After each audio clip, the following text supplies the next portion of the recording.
के YouTube channel पर आपका हार्दिक स्वागत और अभिनंदन है। आज हम माध्यमिक शिक्षा बोर्ड राजस्थान की 10वीं कक्षा का जो विज्ञान का पेपर हुआ था उस विज्ञान के पेपर का सॉल्यूशन लेकर सामने आए हैं।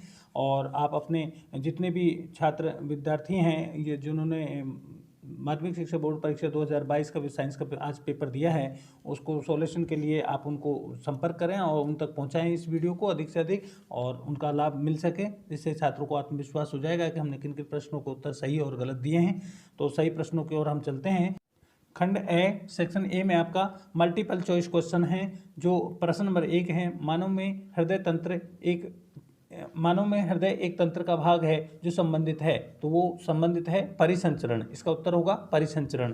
सेकंड प्रश्न की ओर देखें कि कौन से यंत्र द्वारा रक्तदाब मापा जाता है, तो स्फाइगनोमीटर जो यंत्र होता है उससे हमारा ब्लड प्रेशर नापने का काम किया जाता है, तो इसका उत्तर ऐसा ही है। तीसरे प्रश्न की ओर चलें कि अवटु ग्रंथि को थायरॉक्सिन हार्मोन बनाने के लिए आवश्यक है। अवटु ग्रंथि को थायरॉक्सिन हार्मोन बनाने के लिए क्या आवश्यक है, तो वो आयोडीन आवश्यक है। आपका सी यानी से उत्तर बिल्कुल सही होगा। और चौथा प्रश्न देखिए, सभी अनैच्छिक क्रियाओं का नियंत्रण मस्तिष्क का कौन सा भाग करता है, तो वो हमारा मस्तिष्क का भाग होता है मेडुला। मेडुला हमारा सही उत्तर होगा। पांचवें क्वेश्चन की ओर देखें, निम्नलिखित में से कौन से पदार्थ में क्रिस्टलीन जल उपस्थित नहीं होता है, तो वो बेकिंग पाउडर जो ऐसा पदार्थ है जिसमें क्रिस्टलीन जल उपस्थित नहीं होता है। आगे चलिए, छठा क्वेश्चन देखिए, आपको एक बीकर का चित्र दिया हुआ है। इसमें आपसे पूछा गया है कि निम्नलिखित में से एक्स क्या कर रहा है, कौन सी गैस है, तो H2 हाइड्रोजन आपकी ये गैस जो तैयार हो रही है इसमें H2 से आपका उत्तर बिल्कुल राइट होगा। सातवें क्वेश्चन की ओर देखिए, एक तत्व क्यों मुलायम है और चाकू उसे आसानी से काटा जा सकता है, तत्व ठंडे जल के साथ तेजी से अभिक्रिया करता है, निम्नलिखित में से तत्व को पहचानिए, तो वो तत्व कौन सा होगा, वो तत्व आपका ए उत्तर सही होगा। के का मतलब पोटेशियम आपका जो बिल्कुल राइट उत्तर होगा। आठवें प्रश्न में देखें, परावर्तन के नियम लागू होते हैं किस पर, केवल समतल दर्पण के लिए, केवल उत्तल दर्पण के लिए, केवल अवतल दर्पण के लिए, उपयुक्त सभी के लिए, तो आपका उत्तर द बिल्कुल सही होगा, उपयुक्त सभी। अब 9वें प्रश्न में देखिए आप, पानी का अपवर्तनांक 1.33 है, तो पानी में प्रकाश की चाल क्या होगी, तो 2.26 गुणा 10⁸ मीटर प्रति सेकंड, आपका स उत्तर बिल्कुल सही होगा। 10वें प्रश्न देखिए, विद्युत आवेश का ऐसा ही मात्रक क्या है, तो कूलाम आपका विद्युत आवेश का सही मात्रक होता है, जो उत्तर आपका ऐसा ही होगा। दो बिंदु दिए गए हैं और मध्य तुल प्रतिरोध पूछा गया है, तो आपको इसका उत्तर सामने नजर आ रहा था। विद्यार्थी इसको कंफ्यूज होने के कोई चांस नहीं थे। ओम का नियम यानी आपने पढ़ा होगा 4m इसका यानी 4 ओम इसका सही उत्तर होगा सी से उसका सही आंसर है।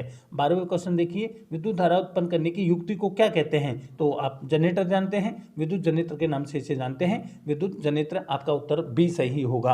अब हम रिक्त स्थानों की ओर चलते हैं। रिक्त स्थानों की पूर्ति में पहला प्रश्न है, स्रावित हार्मोन के समय और मात्रा को किस क्रिया विधि से नियंत्रित किया जाता है, तो वो पुनर्भरण आपका रिक्त स्थान होगा, पुनर्भरण। जो दूसरा प्रश्न देखिए आप, संदेह संचालित करने के लिए तंत्रिका तंत्र आवेग को प्रयुक्त करता है, तो वो विद्युत आवेग है, इसमें आपका उत्तर विद्युत होगा।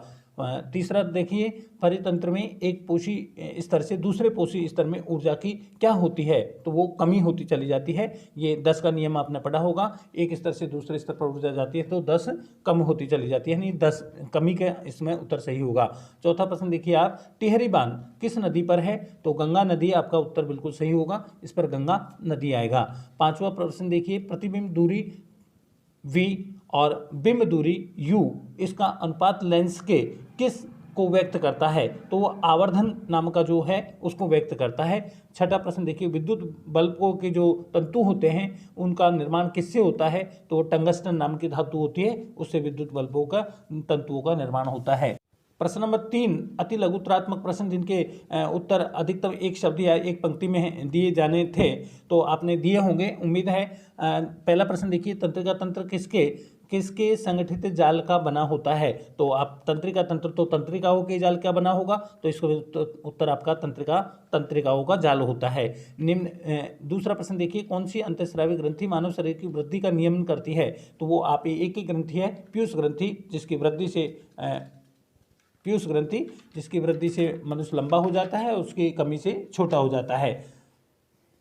इस प्रकार हम तीसरे क्वेश्चन की ओर चलते हैं। सीएफसी का पूरा नाम क्या है? तो सीएफसी आप जानते हो, क्लोरोफ्लोरोकार्बन का नाम सीएफसी होता है, तो इसमें तीसरा क्लोरोफ्लोरोकार्बन है। चौथा प्रश्न, मानव के कौन से अंग में कॉलीफॉर्म जीवाणु पाया जाता है? तो वो मानव की आंत में, आंत नाम का जो हमारा अंग है उसमें ये कॉलीफॉर्म नाम का जीवाणु पाया जाता है। पांचवा देखें, पुनर्चक्रण क्या होता है? तो वस्तुओं को गलाकर, पिघलाकर या दोबारा पुनः निर्माण करना, ये पुनर्चक्रण कहलाता है। और छठा प्रश्न देखिए, संतरे में पाए जाने वाला अम्ल, बिल्कुल सीधा प्रश्न था, सिट्रिक अम्ल पाया जाता है। जो खट्टे पदार्थ जो हमें नजर आता है वो संतरे में सिट्रिक अम्ल का कारण ही नजर आता है।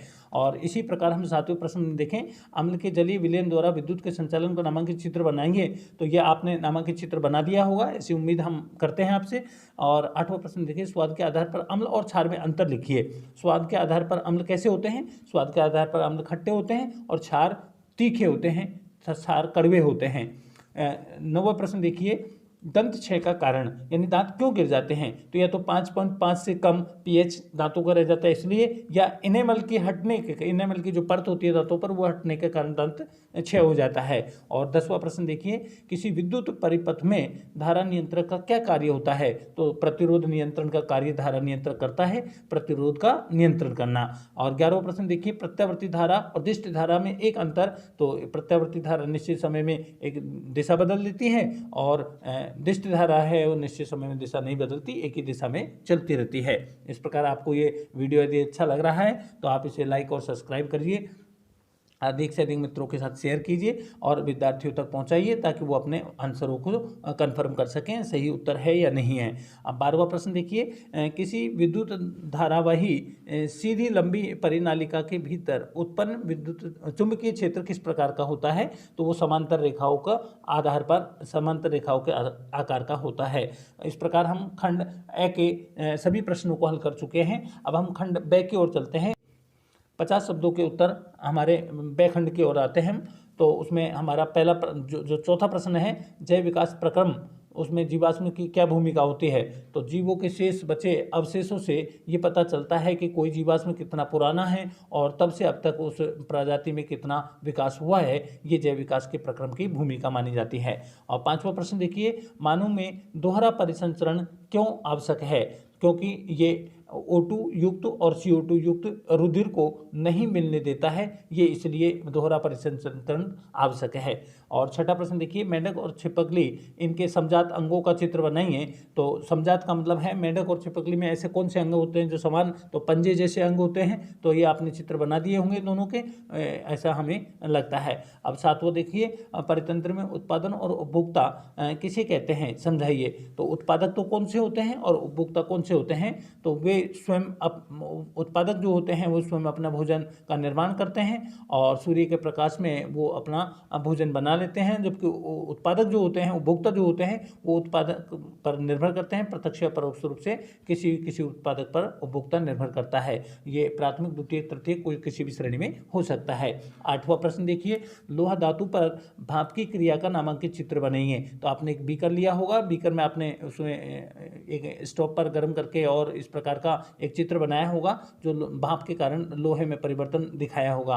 ये चित्र आपने बना दिया होगा। 9वां प्रश्न देखिए, लवण के विलयन की चालकता की जांच का नामांकित चित्र बनाइए। तो लवण की विलयन की चालकता का आपने चित्र बना दिया होगा।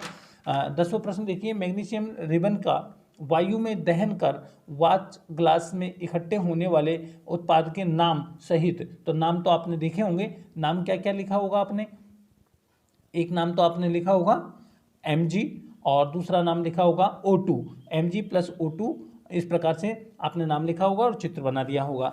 और 11वां प्रश्न देखिए, ऊष्माशोषी और ऊष्माक्षेपी अभिक्रियाओं को परिभाषित कीजिए। इसमें ऊष्मा नष्ट हो जाती हो वो ऊष्माशोषी, और जिसमें ऊष्मा उत्सर्जन होती हो ऊष्माक्षेपी कहलाती है। ऐसी अभिक्रिया का दोनों परिभाषा आपने लिख दी होंगी। 12वां देखिए, तन्यता। तन्यता का मतलब है जितना कूटा जाए, पीटा जाए और तार बढ़ता जाए, अर्थात खींचने पर तार बनता चला जाए और टूटे नहीं, वो तन्यता कहलाता है। और परिभाषा के बाद में आपने धातु देखी होगी कि विश्व में सबसे ज़्यादा तन्य धातु तो सोना होती है, और 1 ग्राम सोने से 2 किलोमीटर का आप तार बना सकते हैं। ये तन्यता का प्रश्न आपका 12वां किया होगा आपने। 13वां प्रश्न देखिए, प्रकाश के अपवर्तन के दोनों नियम। तो पहला अपवर्तन का नियम क्या लिखा था आपने? पहला अपवर्तन का नियम है, पहला अपवर्तन का नियम, आपतित किरण, अपराजित किरण तथा दोनों माध्यमों को पृथक करने वाले पृष्ठ के आपतन बिंदु पर अविलंब सभी एक ही तल में होता है। और दूसरा अपवर्तन का नियम आपने प्रकाश के किसी निश्चित रंग या निश्चित माध्यमों के युग्म के लिए आपतन कोण को ज्यो तथा अपवर्तन कोण को ज्यो का अनुपात स्थिर होता है। ये आपने दूसरा नियम लिखा होगा।